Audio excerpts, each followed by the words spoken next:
Hello everyone, welcome to Tasty Dish by Sethu Palaniyappan. Christmas special ரெசிபியாக plum cake எப்படி செய்யலான்றதை பார்க்கலாங்க. ரொம்ப சிம்பிள் அண்ட் ஈஸி ரெசிபி தான். எக்லெஸ் ப்ளம் கேக் தான் பண்ணியிருக்கிறேன். ப்ளம் கேக்குக்கு ஃபஸ்ட்டு ட்ரை ஃப்ரூட்ஸ் அண்ட் நட்ஸை வந்து ஆரஞ்ச் ஜூஸில் சோக் பண்ணிக்கலாங்க. இதுக்கு ஒரு 1/4 கப்லேருந்து 1/2 கப் வந்து ஆரஞ்ச் ஜூஸ் வந்து ஒரு பவுலில் சேர்த்துக்கிறேன். 2 பழத்தோட ஆரஞ்ச் ஜூஸை தான் நான் சேர்த்துக்கிட்டு இருக்கேங்க. அடுத்து இதில் பிளாக் கிரேப்ஸ் வந்து கொஞ்சம் அதிகமாக சேர்த்துக்கணும்.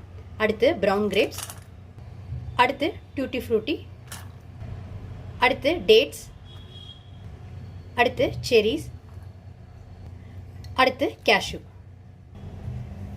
இது எல்லாத்தையும் நல்லா மிக்ஸ் பண்ணி விட்டுக்கலாம். ட்ரை ஃப்ரூட்ஸ் அண்ட் நட்ஸ் வந்து உங்கள் விருப்பத்துக்கு ஏற்ற மாதிரி பார்த்து சேர்த்துக்கோங்க. அளவுகளும் உங்களோட டேஸ்ட்டுக்கு ஏற்ற மாதிரி கூட குறைச்சி பார்த்து சேர்த்துக்கோங்க.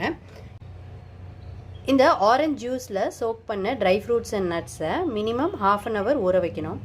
1/2 hourக்கு மேலே ஜாஸ்தி நேரம் ஊறும்போது டேஸ்ட் வந்து நல்லாயிருக்குங்க. இப்போ ப்ளம் கேக்கு மிக்ஸ் பண்ணிக்கலாங்க.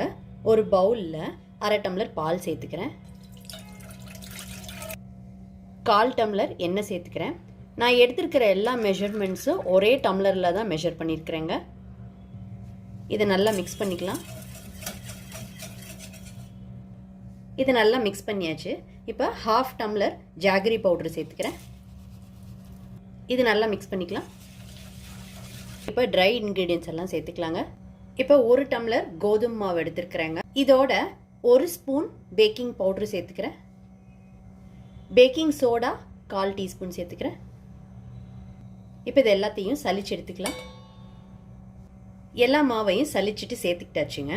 இப்போ அடுத்து இதில் நான் ஏற்கனவே பவுடர் பண்ணி வச்சுருக்கிறேங்க, அதை இதோடு சேர்த்துக்கிறேன். இப்போ இது எல்லாத்தையும் கலந்து விட்டுக்கலாங்க.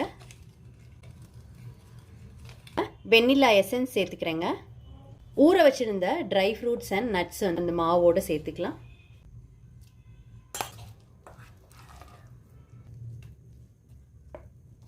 இப்போ இது எல்லாத்தையும் மாற்றியாச்சுங்க. இப்போ இதை வந்து இந்த மாதிரி டேப் பண்ணிக்கலாம். டெக்கரேட் பண்ணியாச்சுங்க. குக்கர் வந்து ஆல்ரெடி ப்ரீ ஹீட் பண்ணி வச்சுருக்கிறேன் 10 minutes. இந்த ட்ரேயை உள்ளே வச்சுக்கலாம். ட்ரேயை உள்ளே ப்ளேஸ் பண்ணியாச்சுங்க. லோ டு மீடியம் ஹீட்டில் 35 to 40 minutesக்கு கேக் பேக் பண்ணியாச்சுங்க.